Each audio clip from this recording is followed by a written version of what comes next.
Hello everyone, this is Mike, Crypto Soldier. Welcome to the show. I'm going to go over some articles today. Also want to kind of look at a roadmap on what I believe is happening at the moment. I'm pretty excited about everything starting to move ahead really quick. First of all, I'm not a financial advisor. It's not financial advice. I'm not a crypto advisor, any of that. Do not invest based on what I say. Do your own research and never invest in the crypto which you're not willing to lose. Let's get into it. All right. So as we know, let me adjust this camera a little bit. Oh, there you go. As we know, economy is starting to dip. A lot of people are using their credit cards. Six-figure and above earners are starting to live paycheck to paycheck. We knew it was coming. Everybody said, no, it's not coming. It's not coming. And it's pretty much here. It's been here for a little bit. It's just slowly creeping in. So, in my opinion, I believe that the government, the economy, it's gonna get worse, guys. So it's going to get worse before it gets better. So it's got to get worse for them to switch to switch. And then we're going to get into that a little bit. So first of all, let me give a shout out to a couple people that I listen to. I pretty much do my own research, but I also listen to other content creators and get what they have. Crypto Lulu, he's in the States this week, and I was trying to meet up with him, but just couldn't make it happen. And then you got shout out to him, and then you got the ISO Goat. Shout out to him too. I like his stuff. Crypto Hulk, Crypto Veil, all those guys, and Zach. As far as I had to give a shout out to him, actually, I like the way he does this. He's a gentleman.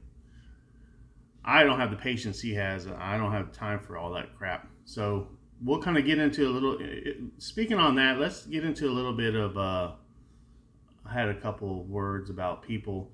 You're going to have people that don't believe you about crypto.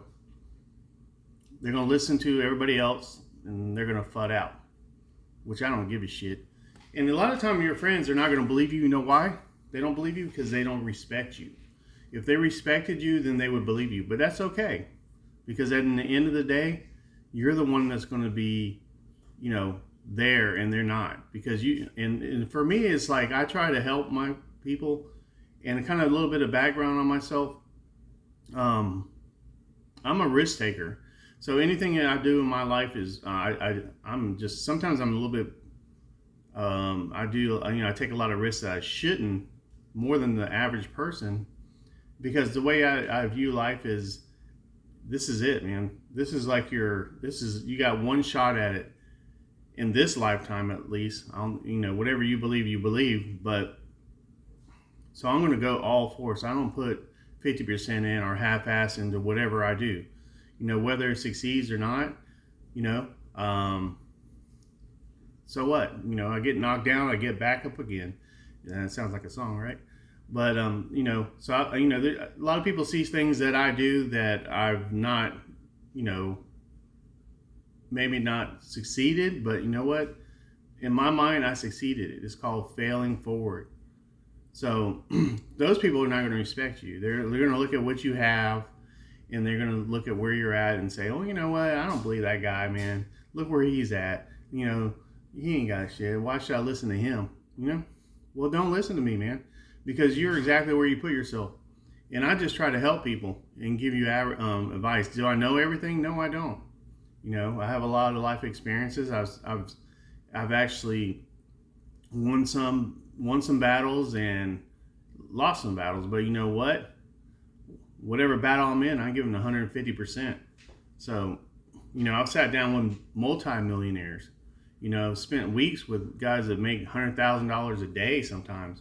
I've picked them brains because I've always been taught to, who do you listen to? And if you look back on the earlier videos that I talked about, some of the principles I believe, now this is just what I believe, in the law of attraction is, then people are like, what's law of attraction, Mike? Well, law of attraction is basically you can get what you put out. So the first lesson is, who do you listen to? I mean, I'm not listening. I don't care about, you know what? I'm not going to listen to somebody's advice that has, is barely making it, or doesn't even know shit about what I'm talking about. Like my perfect example is like, I'm not going to go ask a baker how to fly a plane.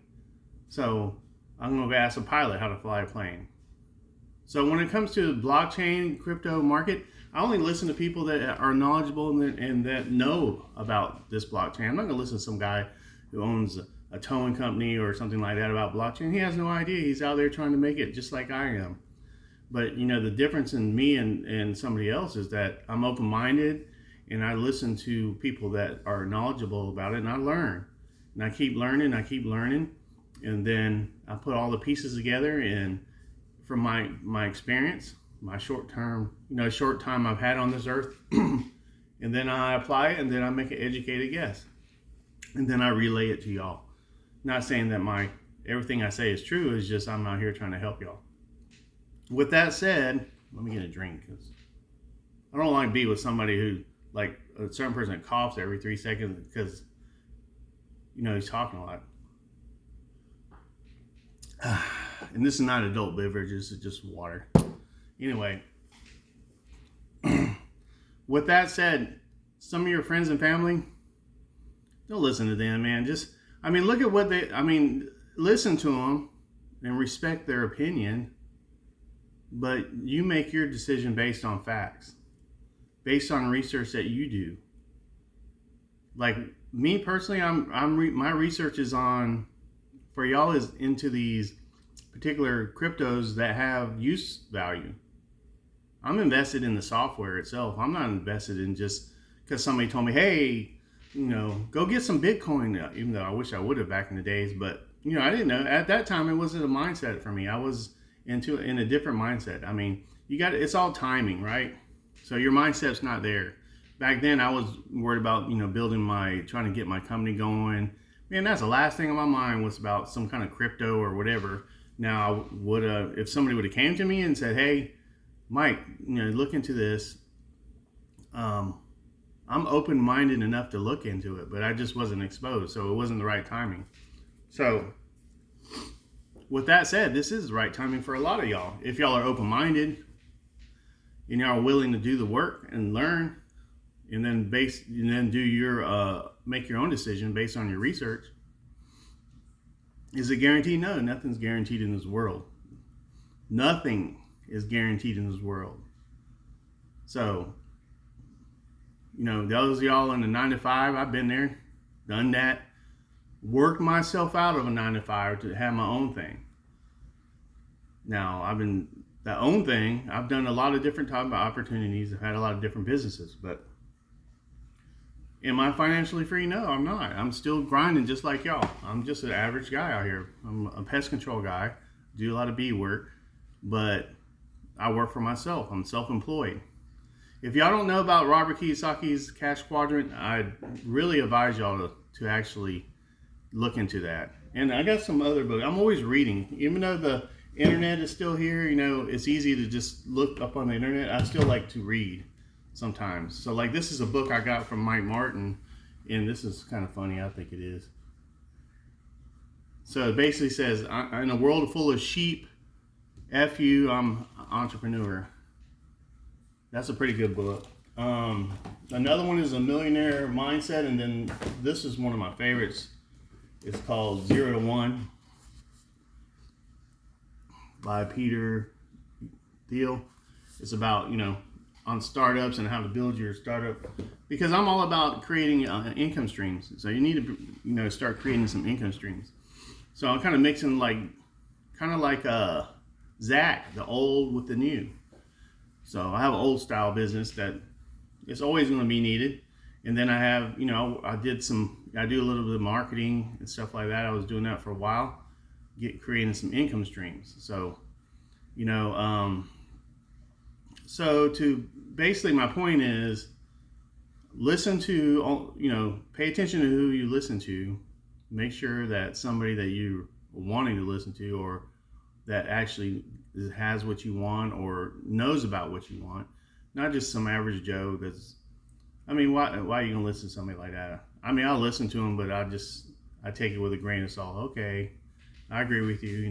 I'm not gonna disrespect them, but I have friends that I love, man. They're buddies and stuff, and I listen to what they got to say, and they don't believe me. They don't respect my opinion. That's fine.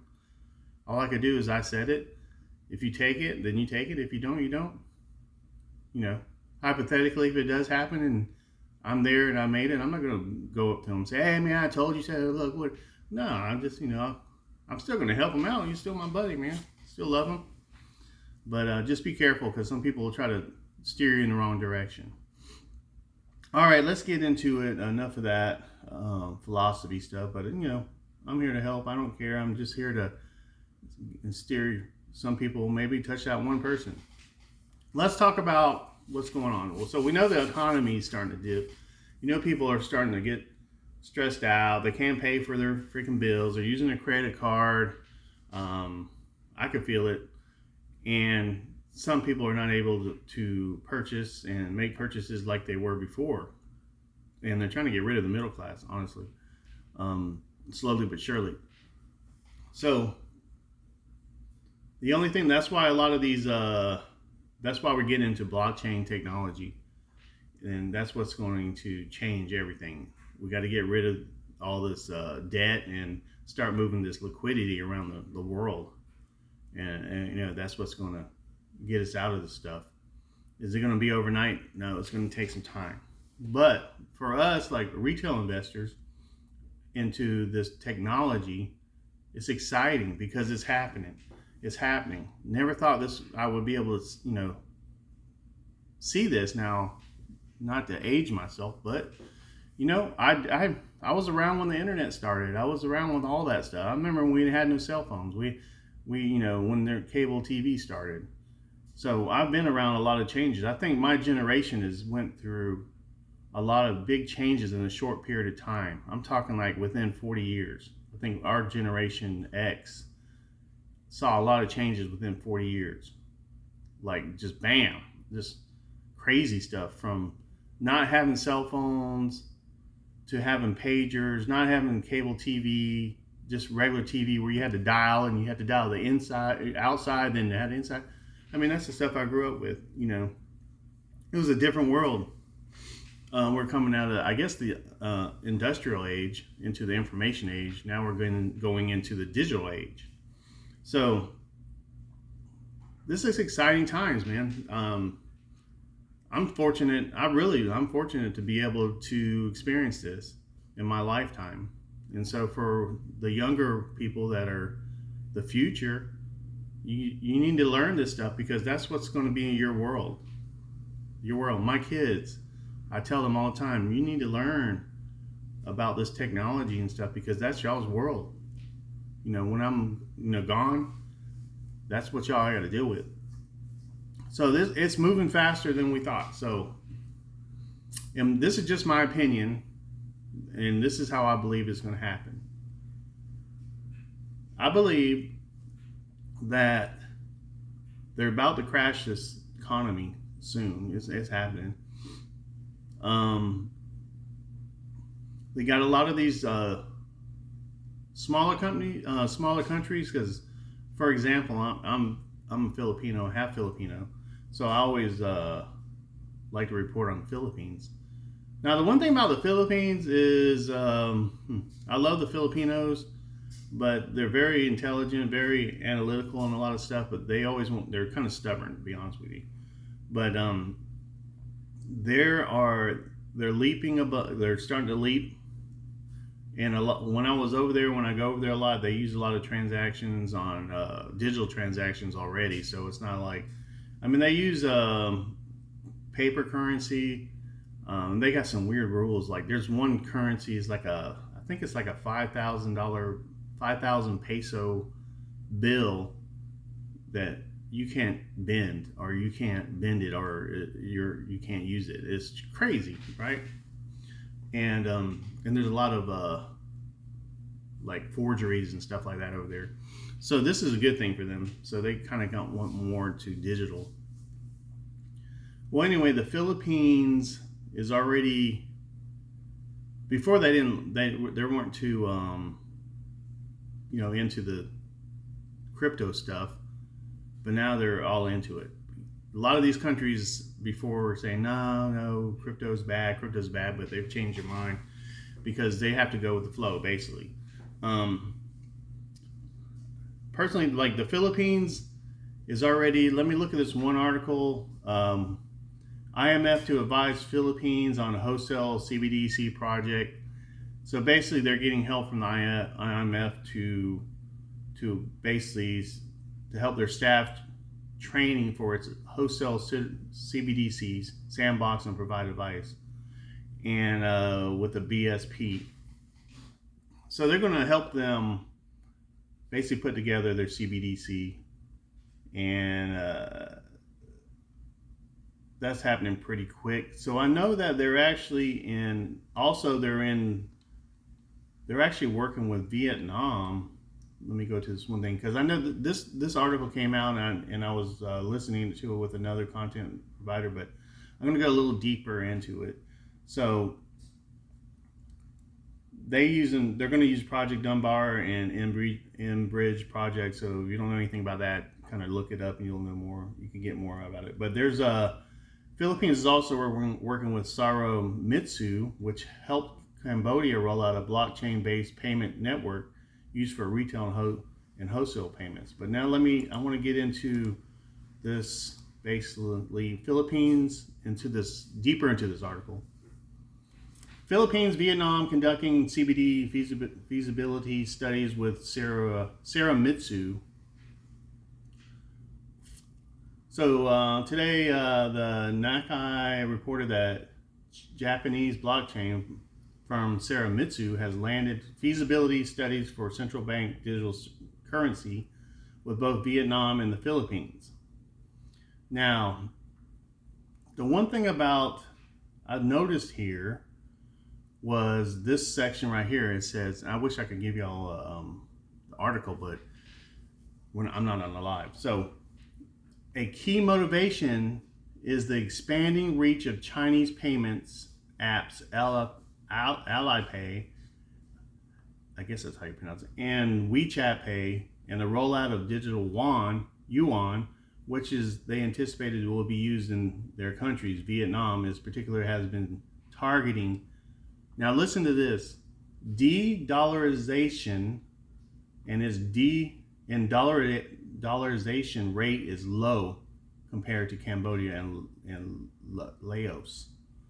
So basically, all these countries are getting away from the American petrodollar. Vietnam implementing de-dollarization policy. Since October, Vietnamese and foreign commercial banks are no longer allowed to provide mid and long-term foreign currency loans.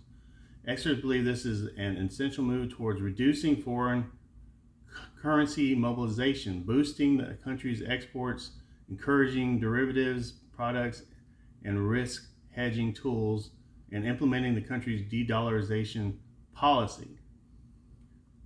Folks, they're trying to get away from the dollar, basically. And what they're doing, they are, because with China and the BRICS nations. So how does that help me, or what does that mean, Mike? Well, it means that they're basically coming up with their own they're going to use CBDCs, but a lot of these countries, these small countries, they're going to be, we're kind of waiting for them to catch up. Like, for example, Europe, the United Kingdom, announced that they're going to have their basically currency-based stablecoin, and they said stablecoin, come out before the CBDC. Well, why are they doing that, Mike? Well, the stablecoin, for that y'all don't know, is a coin basically backed by something. So I believe it's going to be XRP, because the way they said it. But I tell you what, so they're going to do the stablecoin. This is just my opinion how it's going to work. So a lot of these countries will come out with stablecoins, Then they're going to come out with regulation. They're going to use the stable coins instead of the CBDC to get people used to using everything. So everything is going to start working together. And then once everybody's used to it and everybody's used to using crypto and the blockchain and everything, then they're going to roll into CBDCs. Now, that's just my opinion. I don't know the timeline on that, but I just know that a lot of stuff's happening in 2023. A lot of these countries are speeding up. And I'm not going to leave out the United States. You know, with this stupid lawsuit going on with XRP, but you have all these other bank coins and stuff. I believe that, this is my opinion, I believe that the bank coins will be first regulated and come out with some clarity. And then a lot of these other coins and stuff are not going to be, they're going to get wiped out, or they're going to go after them and make them some kind of security or something. This ain't financial advice, but I like Quant. Quant is another one that I like because it basically is the glue that puts everything together. And you know that they're going to need that. That's going to be needed in this particular ecosystem. Understand that not just one particular coin is XRP is not going to handle everything. There's going to be a lot of different coins and stuff and tokens that are going to be in use case. XLM, XDC, a lot of stuff. They're all going to work together. So looking for the roadmap, I mean, I don't like giving timelines, but because it changes all the time, man. We don't know. I personally believe the United States is not going to, as soon as this lawsuit's over and we get clarity and a certain person gets in office, it's going to take off like crazy. And don't think that United States is going to be left behind, because they have something up their sleeve, trust me.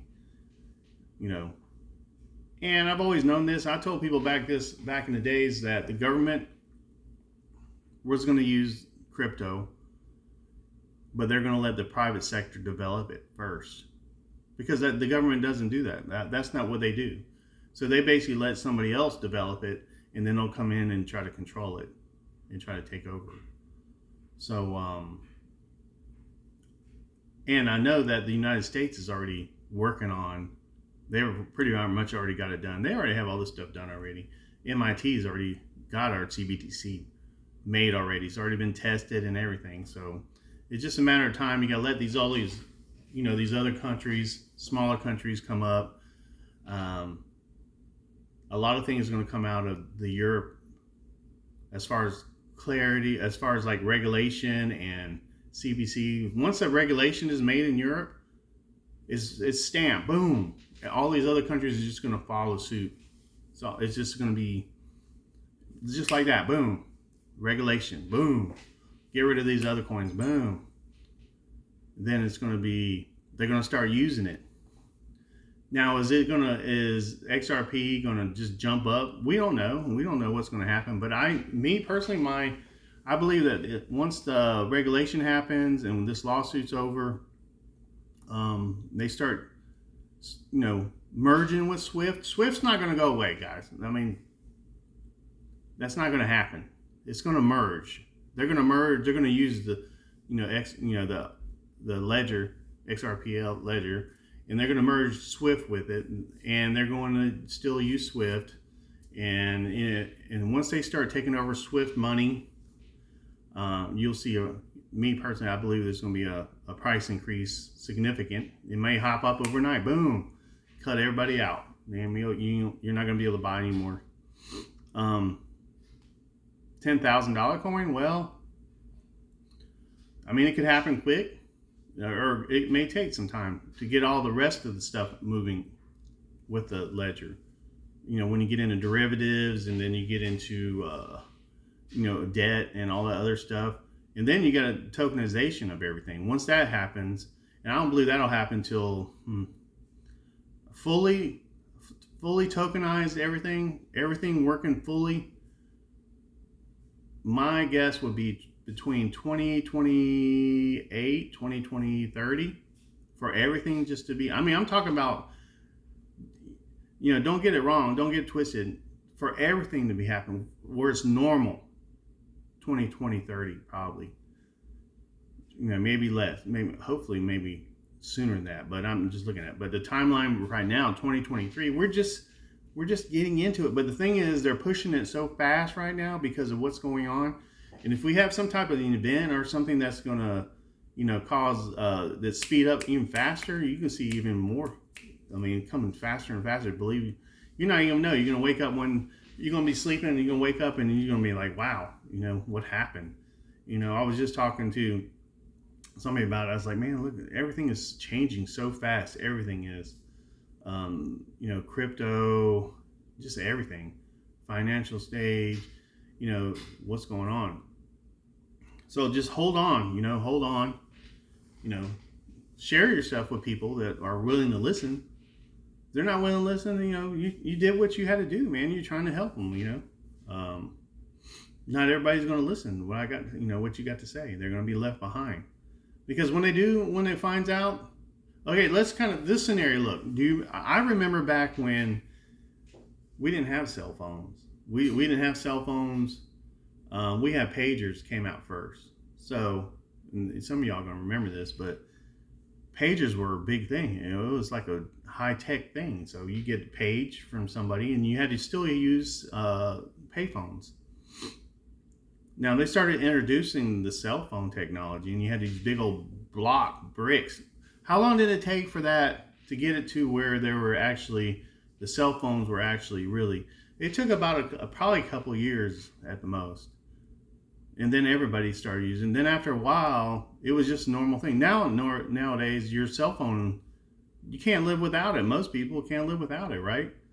So that's what I'm talking about when it gets fully adopted. It's going to take some time for everybody. This is like second nature to everybody,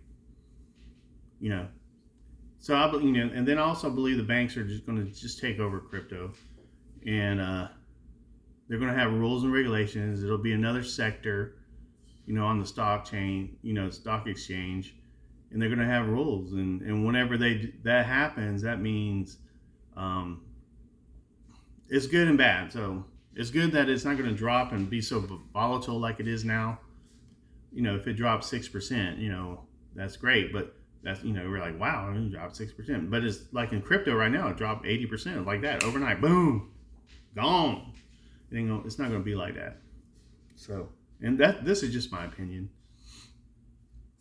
So what should I do, Crypto Mike? What should I do? Well, my advice to you right now is, and this ain't financial advice, this is just my opinion. And you do whatever you want with it. Do your own research. I would definitely look into getting some of these tokens before you can get them. Because what happens tomorrow? You wake up and they shut down these exchanges or whatever, and you don't have an on-ramp to get any of these coins. Well, you're just SOL. Shit out of luck. You guess what? Then what? Then you're gonna be like, man, beating yourself up because you didn't take advantage of that. Now, is it guaranteed? No, it's not guaranteed. Nothing's guaranteed in life. But look at everything that's going on, and you tell me that it's not moving in the right direction. We're definitely not going to go back to the old legacy. So let's just process of elimination. So can this economy sustain itself the way it is right now? Ask yourself that. So what am I going to do? Am I going to just sit back and just let it happen and then, okay, I guess I'll suffer and do whatever I have to do. Whatever they tell me to do, I'm going to do. Or are you going to try to get out there and take advantage of the situation? And like they say, in crisis is always an opportunity, right? So that's something you gotta figure out for yourself. Depends on you as a person. Some people are not just risk takers. Some people they go with the flow, and that's fine. There's a place for everybody in this world. Me personally, I'm a risk taker. I don't care. To me, the risk is not taking the risk. That's just how I think. Now, is that is that good all the time? No, it's not. It's not good all the time. Because if you want to be successful in life and whatever you do, there's going to be some some sacrifices made, and there's consequences for everything you do. So I like what's his name, Dan Pena. He's straight in your face. Like you're gonna have to sacrifice, and it's true. Those people that made those billions and billions and millionaires by creating companies and all stuff, man, they sacrificed the shit out of things. I mean, they gave up stuff. Like it depends on you. You have to balance it, right? And I'm not getting into that philosophy, but you got to balance your life and what you want to do. Me personally, I balance it. I'm not going to be locked myself in a damn room and then try to be a billionaire without, and then miss my life too at the same time. Now I kind of even try to even and balance out. Before, when I was younger, man, I was full blown boom boom. I didn't care. Whoever suffered, I don't care. Whoever suffered from my decision. But as you get older, you start looking at things and you make better decisions. Well, anyway, I'm not going to bore y'all more. That was my main message today. Was things are happening really quick. There's still a lot of FUD out there. Don't listen to all that crap. Listen, make sure you're careful on who you listen to. They're coming. The crypto's coming. The blockchain technology is coming. There's a lot of opportunities in that. If you don't believe me, do your own research. A lot of these countries are already coming out with the CBDC. Now, will they implement the CBDC? Me personally, I believe it's not. I believe they'll use stable coins first and then get everybody used to it. They're going to use pagers like they did before, and then they're going to get you some cell phones later. Then CBDCs are good and bad. I'm not even I'm not going down that rabbit hole, but it is pretty. There's a lot of control issues there and all that stuff, and hopefully it won't happen that way. But so just keep your head up, or keep your head down and grind just like I do, and take all that stuff off the exchanges, put on a cold wallet. If you don't know how to use a cold wallet, go on YT and put it in there and it'll show you. Me personally, I use Ledger. I'm not promoting Ledger. I don't get paid for none of this crap. There's a lot of great wallets, cold storage wallets, not software wallets. And put it away. Get you a Faraday bag. Well, why do I need a Faraday bag, Crypto Mike? I don't know. Why do you need a Faraday bag? I'm not saying shit's going to happen, but it could happen. It could. Let's say, okay, and I'll touch on this real quick. Let's say you have your device and it's not in the Faraday bag and there's some type of EMP or whatever, a pulse or whatever. It's going to destroy that hardware in there. Boom, you're gone. Even though you should have your keys somewhere else, it doesn't really matter. You can get another hardware device. But, why take a chance? Just put it in there just in case. Keep your keys locked up, separated. Don't write them down. Don't put them on your damn phone or something. Why? It's for they can hack your shit? No. Don't give out your keys to anybody else. I put my shit on I put it on metal just in case the shit gets flooded. I don't lose the paper and stuff. And you also have a password on here, so it's not easy for them to hack it. Maybe the quantum computer. That's a whole new show. But that's it.